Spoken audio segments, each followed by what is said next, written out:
What if I told you the short clips that crush it on TikTok and Instagram Reels weren't carved out by a full production team? And most of those viral hits weren't even manually edited by a person. I recently made an entire campaign from a single long video in under 15 minutes using an AI tool, and the results look totally native. That means no hours lost in Premiere, no expensive editors, and absolutely no scrambling through complicated timelines.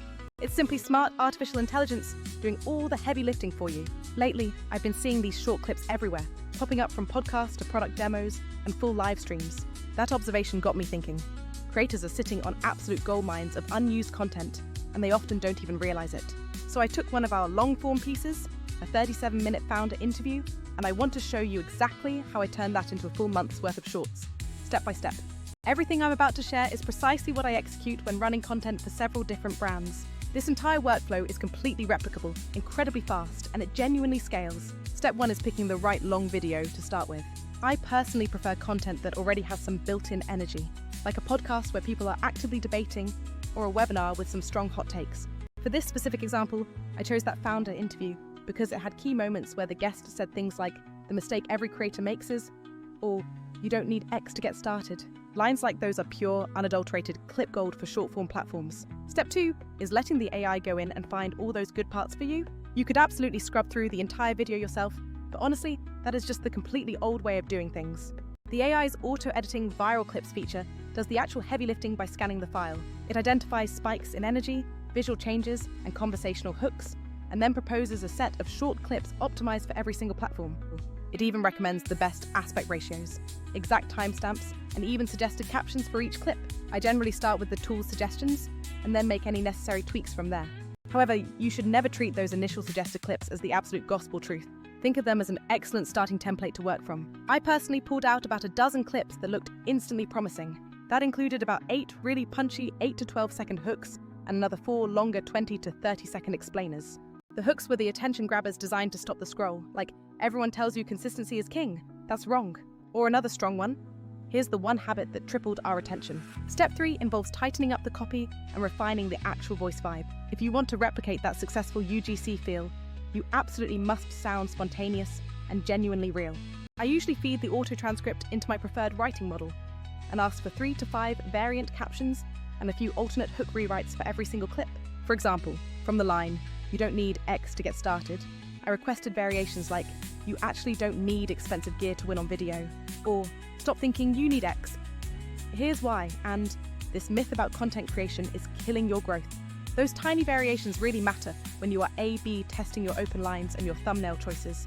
Step 4 is all about layering audio and applying that final polish to the cut.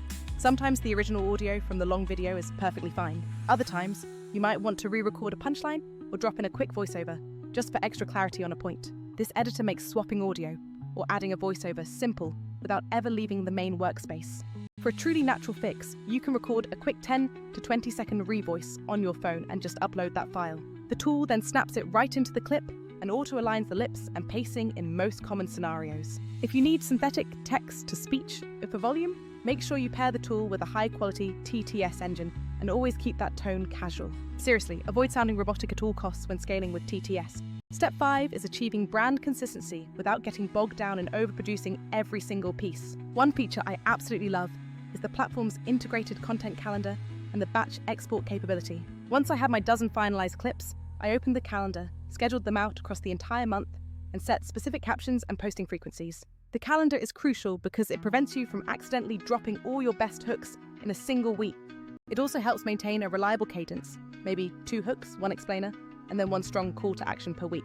I also use the quick templates to apply a subtle brand lower third and a consistent thumbnail style across all the clips. This ensures that when people see the content in their feed, it immediately reads as coming from the same trusted creator. Now, let's pause for a second and talk about competitors, because I know you're thinking, why not just use CapCut, Descript, or Premiere? That is a fantastic question, and yes, I use those tools sometimes, but each one has clear limits when you need to scale. Premiere Pro is undeniably powerful, but it is simply too slow for this volume of work. It's unbeatable for a single polished spot, but you will burn hours, and you absolutely need a dedicated human editor on hand. It doesn't scale across dozens of shorts per week, unless you happen to have an entire team of editors. Descript is amazing for transcript-based editing, but its cross-platform publishing and scheduling features are genuinely weak. You end up exporting everything and then manually re-uploading it to whatever external scheduler you rely on. CapCut is quick for handmade edits, but you still have to manually pick every single cut, and it won't suggest the best bite-sized hooks from a long video. The tool in question isn't perfect, I'll be totally honest with you. If you need frame-by-frame color grading or extremely heavy visual effects, this is not the right solution for that specific job. But for creators who live and die by high volume and absolute consistency, people who want to push 5 to 20 clips out of just one long video, this automation is a game changer. Its editorial suggestions and scheduling capabilities remove all the manual guesswork from finding those moments that actually perform well. Now let's talk about the actual scaling play. This is where things get really interesting.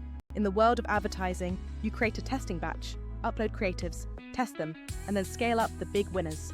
I use the exact same mindset for organic and paid social, but with this system, it is significantly faster. First, you create your initial testing batch in the tool.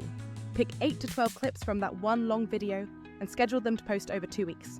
Then you let them run and diligently track which specific hooks are getting the best click-through rates, shares, and saves. Next, take your top 2 or 3 performers and immediately make 6 to 8 variations of each one. You can change the caption, swap out the thumbnail, try a short versus a longer format, and even test slight voiceover variants. Remixing these variations is trivial because duplicating the clip, tweaking the caption, and exporting a new version is incredibly easy. Finally, push that winning batch into your main scale calendar for more frequent posting and distribution across all your channels. If you are running paid advertising, those top winners instantly become your best ad creative set. Here are a few quick production tips that I always incorporate into my process. Always favor those high contrast cuts. A quick visual jump, like a fast pan or a laugh, followed immediately by the punchline hooks much better than a long monologue. The tool flags these high energy moments for you, which is a huge time saver. You must use text overlays that immediately emphasize the headline within the first 1 or 2 seconds. Remember, most people watch muted in their feed, so your visual needs to communicate the hook instantly. Keep your calls to action subtle in the native feed environment. Instead of shouting, "Buy now," try saying, "If you want more of this, I dropped a link in the bio," or "Want the full breakdown? Go watch the episode." These softer CTAs consistently convert better when people are scrolling naturally through their feeds. There is also a huge time-saving trick related to batch recording your voiceovers. If you want the same host energy across many clips but need cleaner audio than the original, record a few short voiceover files and reuse them across clips and even actors. The editor allows you to swap that clean audio in quickly, maintaining a uniform voice without having to touch every single timeline again. Finally, the real key is to build a repeatable content engine that just keeps running. One long video per week, turned into 8 to 12 shorts via this process. Scheduled automatically, tested and iterated. That's how small teams genuinely punch above their weight. If you run an agency, you can scale this process across multiple clients by standardizing your templates and your calendar workflows. To wrap this up, this tool is what you use when you prioritize speed without completely sacrificing quality. It definitely won't replace a world-class editor for a major brand film, but for creator-driven growth, it is absolutely insane. You take one interview, webinar, or live stream, and with just a few clicks, you generate a steady stream of native shorts optimized for every platform. It saves you time, keeps your content vibe authentic, and helps you ship more creative experiments faster than you ever thought possible. So I challenge you to try this out on just one long video this week. Let the AI suggest the clips, pick your favorites, quickly tweak the captions, schedule them, and then watch which hooks are actually winning. Then you simply iterate based on the data, because volume combined with smart iteration beats chasing perfection every single time. All right, I'll see you guys down in the comments section. Tell me what kind of long video you want me to demo next. Let me know if you prefer a podcast interview, a product walkthrough, or a casual founder chat, and I will do a follow-up. I promise to show you exactly the exports and the calendar I would use, with absolutely no fluff, just what actually works on the ground.